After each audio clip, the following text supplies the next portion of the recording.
There are two groups now. Those who want to uncover the truth and those who want to cover up the truth. Mali-maleta ang reward kung ikaw ay para dun sa cover up. Pero napakalaki ng mga consequences. Kaso, bashing, tatanggalan ka ng kung ano-ano. Basta ipafile lang ka ng cyber libel kapag ka ikaw ay for uncovering the truth. Pero number 2 lang pala yung impeachment. Ang number 1, yung cover up dito po sa flood control at napakarami pang iba.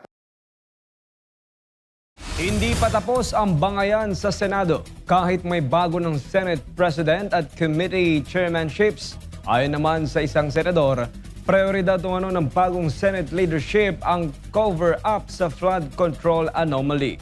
Si MJ Mondihar sa report.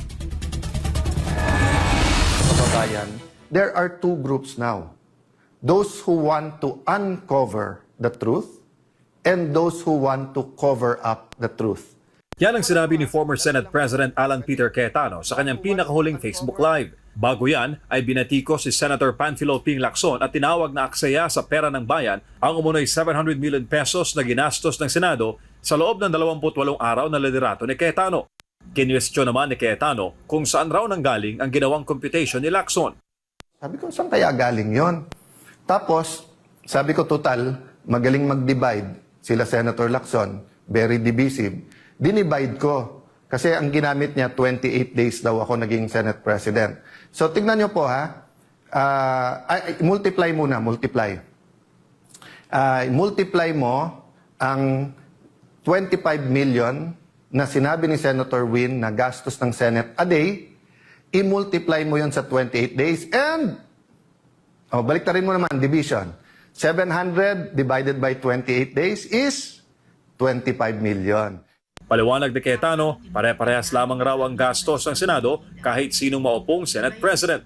Yun din naman ang ginawa ni Senator Win. Tinignan niya lang yung budget ng Senado, tapos dinivide niya, nakuha yung 25 million a day. So nasaan yung intellectual dishonesty? Nasaan ang pagtatago ng katotohanan? Simple lang po. Kahit sino po ang Senate President, 25 million a day ang gastos ng Senado kung ganun kasimple ang computation mo. Meaning, yung budget ng buong Senado divided by the number of calendar days. Di ba? Pinuna rin ng senador ang anyay pangiintriga ni Lacson at iba pang senador sa paglalabas ng naturang impormasyon. Tag team lang yun. Para, kayo naman manginis kay Alan.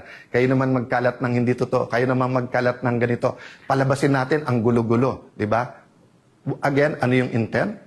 Para hindi malaman ang buong katotohanan tungkol sa korupsyon sa ating bansa. Nanindigan naman si Cayetano na ang gusot ngayon sa Senado ay may kaugnayan sa pagtatangkang pigilan ng paglalabas ng katotohanan sa investigasyon sa flood control anomaly. Kasabay nito ang papalapit na impeachment hearing laban kay Vice President Sara Duterte. Mali-maleta ang reward kung ikaw ay para dun sa cover up. Pero napakalaki ng mga consequences. Kaso, bashing, tatanggalan ka ng kung ano-ano. Basta ipafile lang ka ng cyber libel kapag ka ikaw ay for uncovering the truth. Nagdag pa ng dating Senate President, number 2 na lamang umano sa prioridad ng bagong liderato ang isyu ng impeachment. Sa testimonya ng mga dating sundalo na nagsilbing taga-deliver ng umano'y mali-maletang suhol, batay sa utos ni resigned Congressman Zaldico, binanggit ang ilang senador na kabilang ngayon sa Gatchalian Bloc.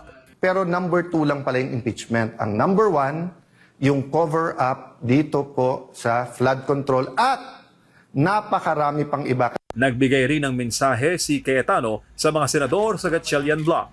So, huwag na tayo maglokohan. Yung kahapon, kasi may 13 na kayo at gusto nyong palitan ang Senate President kasi gusto nyo tuloy-tuloy na yung impeachment at ang gusto nyo, grupo nyo ang magdikta ng tempo through the presiding officer.